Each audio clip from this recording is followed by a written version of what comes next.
Now, let me digress and break into section 7 by going back to section 4. I'll tell you a personal experience of mine. That is when I first encountered classical music seriously. This occurred in the third year, after the third year of college, the summer after third year. I was majoring in electrical engineering at Queen's University in Kingston, Ontario, Canada. I'm sure you don't know anything about Queen's University, do you? So to do an advertisement for my alma mater, I would show 3 names. The first one, Arthur MacDonald, he just won the Nobel Prize in Physics in 2015. He's now he taught in physics at Queen's and is now an emeritus professor. Elon Musk, anybody heard of Elon Musk? Yeah. Okay. If you have a Tesla, you better know him. So, the CEO of Tesla, he's also CEO of SpaceX and CEO of Solar City. Unfortunately, Queen's cannot claim him as a graduate. He attended 2 years and transferred to University of Pennsylvania. And then we have an alum who actually was the 19th president of Princeton University. Amazing. So Queen's University cannot be very bad. Okay, so in the third year at Queen's,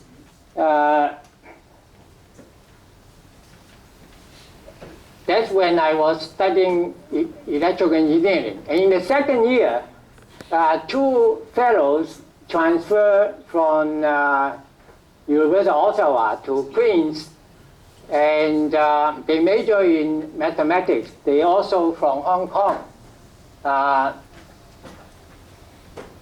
Yu Hong Chang and C.M. Guan. In fact, Yu Hong Chang is here. Can you stand up?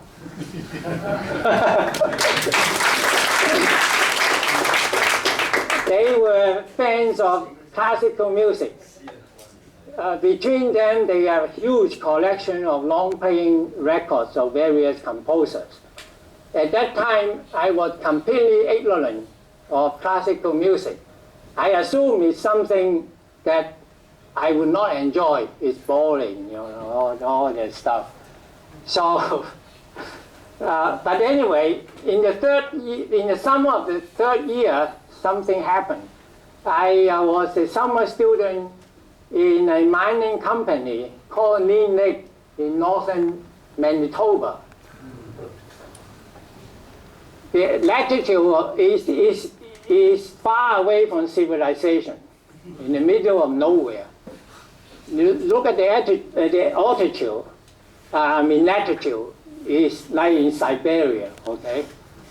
And because of its high latitude, look at this. Northern lights or aurora often illuminated the night sky. Now, after a summer there, maybe because of the northern lights, I felt when I returned to Queen's that I was, what shall I call it? I was exhausted. I could not concentrate on my studies. So I began to feel helpless. And I sought the help of the university chaplain. He was very nice, but whatever he suggested, like taking a short trip or going to church, didn't seem to help very much. And mysteriously, I joined my 2 friends from Hong Kong to listen to classical music. And then I began to like some of the compositions they own, especially those of Mozart and Beethoven. I was especially moved by the beauty of Beethoven's Pastoral Symphony and the heroic feeling invoked by his Emperor Piano Concerto, which we'll come to in a moment. So slowly and surely, I was getting out of the miserable state I was in. And even today, when I look back, I credit classical music to get me out of what I think is a mini depression. Okay, I finished my final year well. In fact, I graduated with distinction. So that's my first encounter with classical music. And this summer, after graduation, I explore a lot of different compositions, and every time I find a piece I like, I feel I have found another piece of treasure. So following their footsteps, I built up a huge collection of LP records. And even though, I also bought two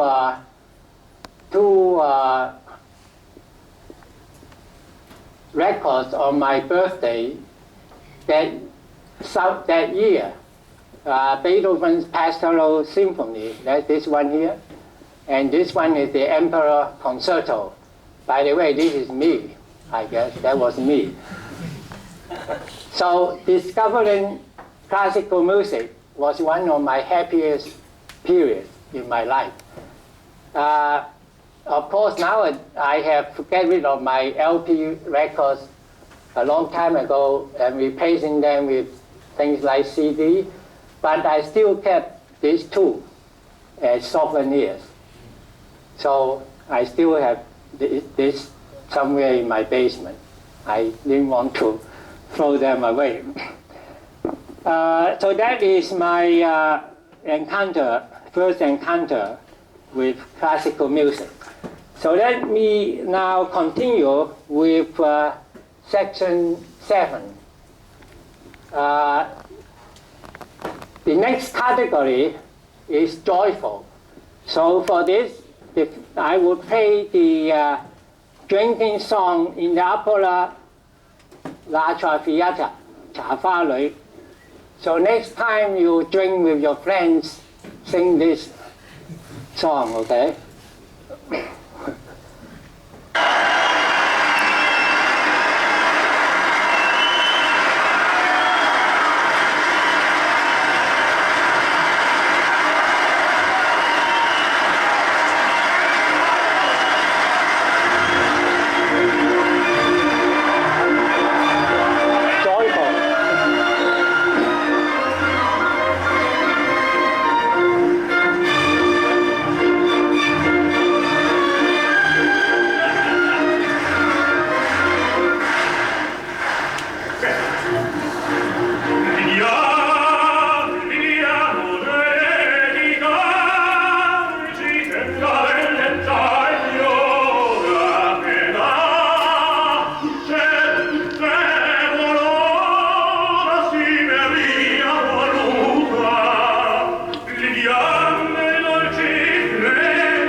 sorry, not this. I'm sorry. It's all mixed up.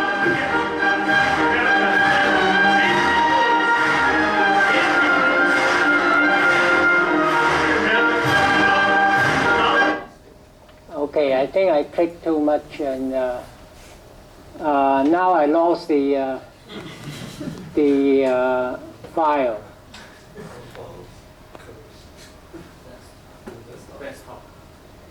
Okay.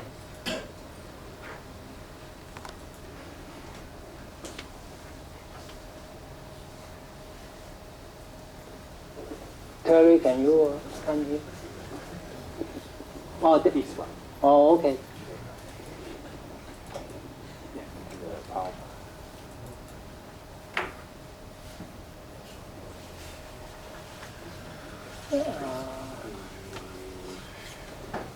This one.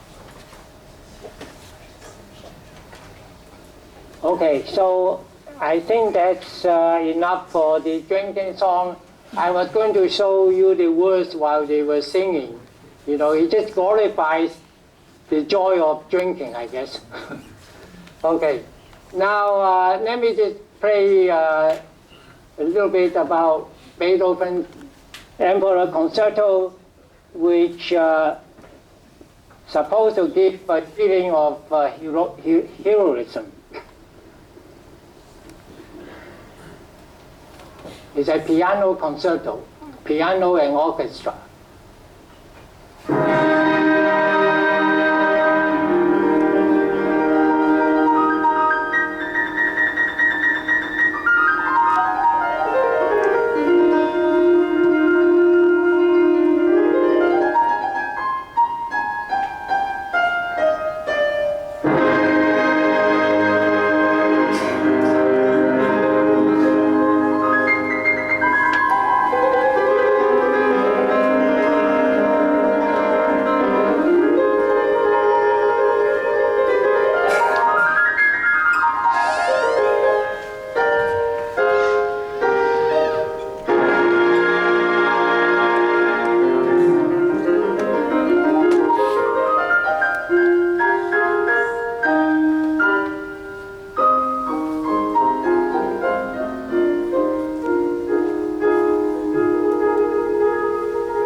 So I think I would skip the other two. Again, at the end, I would say this is part of your homework. I would skip the patriotic category also because of time. If I do every one of these, you don't have dinner today. The one by Chopin is really nice. The 英雄波蘭舞曲 patriotic. And the one by Sibelius called 芬蘭頌 very nice. Okay, now I'll say a few words about the various types of composition. Symphony, you all know, involve the whole orchestra. Concerto is a soloist and an orchestra. The soloist can be a pianist, a violinist, cellist, and so forth. Sonatas can be solo or with accompaniment. It can be a sonata just for piano or a sonata for piano and violin and so forth.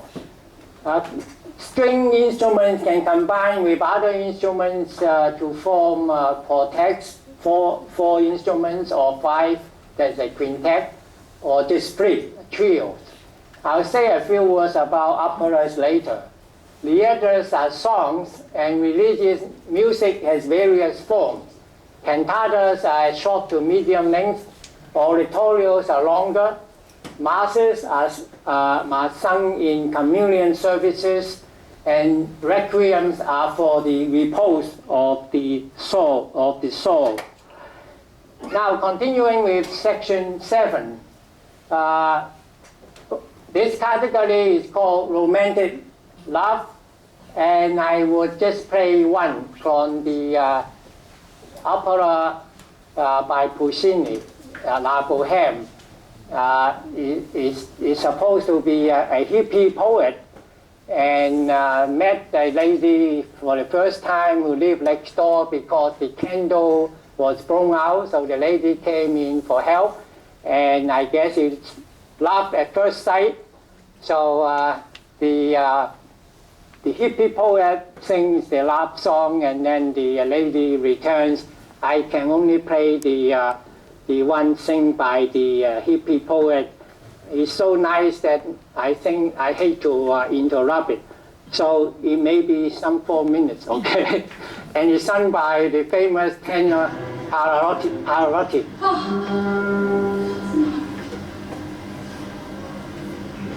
The lyric is sung there too.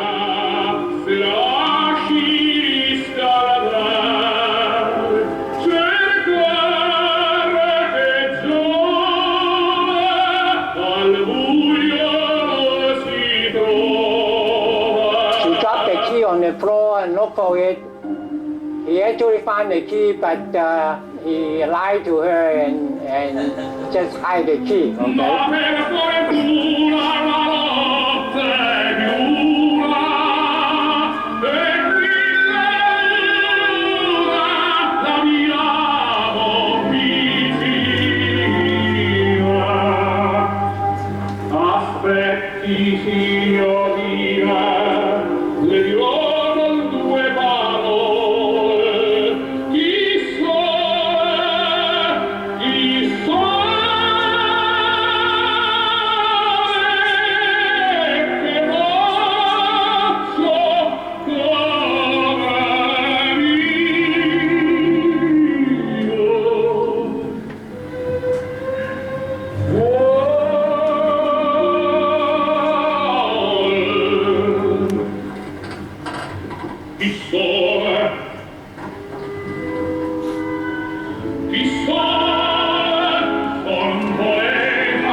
Screw it up, yeah. This one? Yes.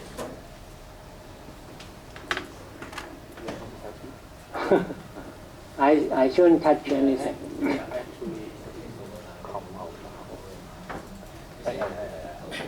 This one? Yeah. I think I'll just, yeah, right. Sorry about that. I was hoping to show you.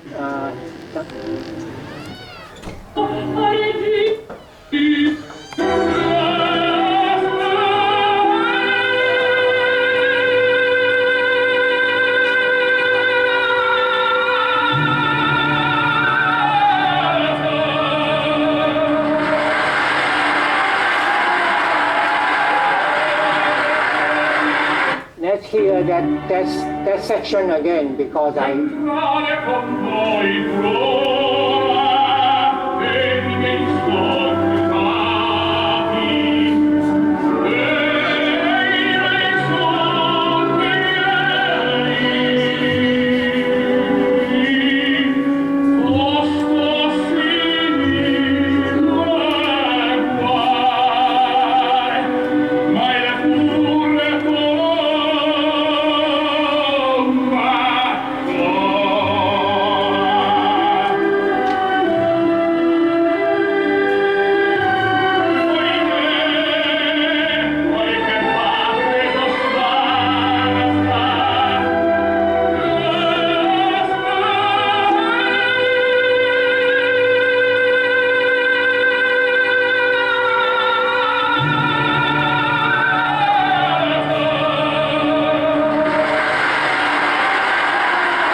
that is supposed to illustrate romantic love.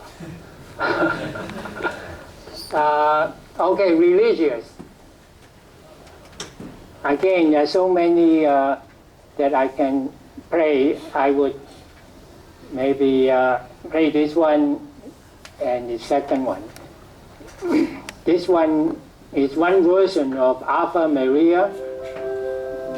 It's by both Bach and Gounod. Bach is the piano background, and then the violin is by Gounod.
Again,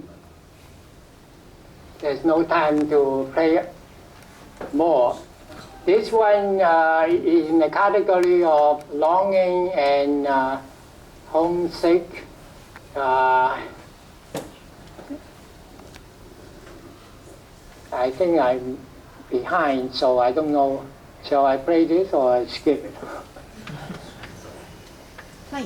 Okay, let's try it anyway. So this is about the Jewish people in the desert.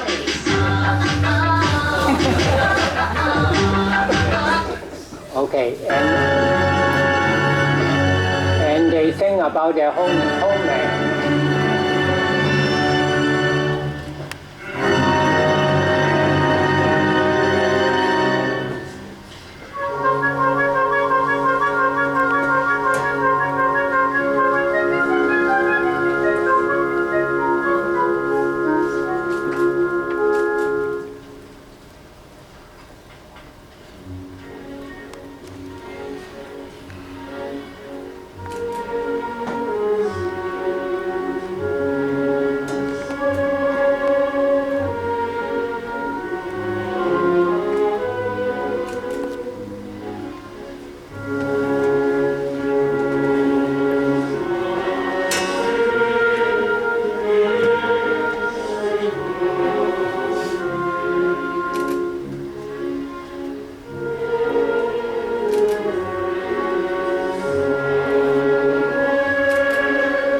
Now,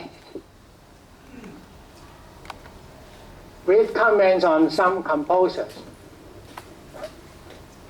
Some composers are well-rounded. They compose all kinds of music. My favorite all-round composers are Bach, Haydn, Mozart, Beethoven, Brahms, Schubert, and Tchaikovsky. Note that none of them are in the modern period. Okay.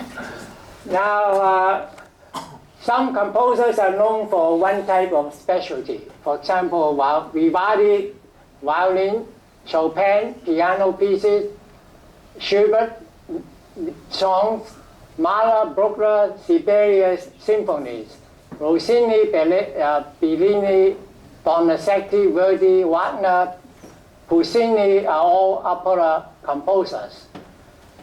Now, one of the favorite pastime among musical lovers and scholars is to ask who is the greatest composer. Three names come up regularly, almost with the same frequency: Bach, Beethoven, and Mozart. And I would refer them as the big three. Okay, so let's look at the comment or the quotes from three supporters, one for each composer. Robert Schumann himself is a great composer, said music owes as much to Bach as religion is to its founder. So for this reason, in Chinese, Bach is known as Ok Zhou, right? And Einstein actually said Mozart is the greatest composer of all. Beethoven created his music, but the music of Mozart is of such purity and beauty that one feels he merely found it, that it has always existed as part of the inner beauty of the universe, waiting to be revealed. So Mozart is known as Divine Mozart, and in Chinese we call him Ok Xin.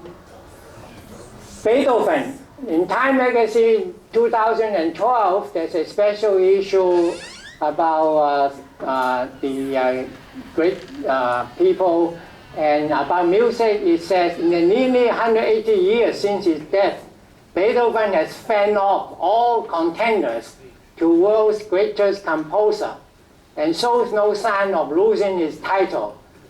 So we call Beethoven in Chinese Ok Xin. One quote that really captures the difference between Mozart and Beethoven is this one here. It says, Beethoven goes to heaven. Mozart comes from heaven. 仙人 is from heaven. 圣人 goes to heaven. Right?